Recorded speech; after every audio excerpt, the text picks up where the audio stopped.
টানা বৃষ্টি আর উজানের ঢলে নদ নদীর পানি বেড়ে যাওয়ায় সিলেট, সুনামগঞ্জ ও মৌলভীবাজারে বেশ কিছু এলাকা প্লাবিত হয়েছে। আশপাশের জেলাগুলোতে বন্যার সংখ্যা দেখা দিয়েছে।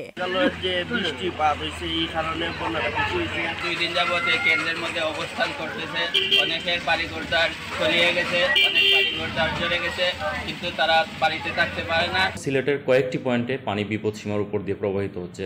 যেহেতু গত 2 দিনের বৃষ্টিপাতটা কম, এই হারটা যদি আগামী 3 থেকে 4 দিন মেনটেন হয় তাহলে আমরা আশা করতে পারি পানির যে বন্যার যে সিলেট অঞ্চলে প্রাদুর্ভাবটা সেটা কিছুটা হলে কমে আসবে। সুদবিহীন ব্যাংকিংয়ে আত্মশুদ্ধির পথ এনআরবিসি ব্যাংকের ইসলামিক ব্যাংকিং আল আমিন।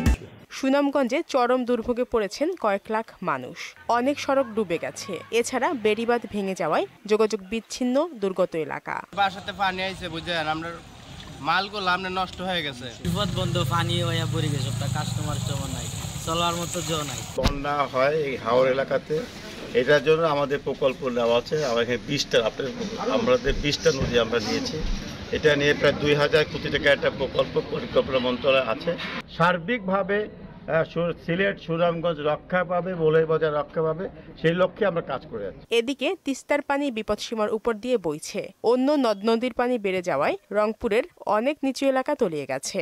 ভাঙন কবলিত এলাকার অনেক মানুষ ঘরবাড়ি সরিয়ে নিতে শুরু করেছেন।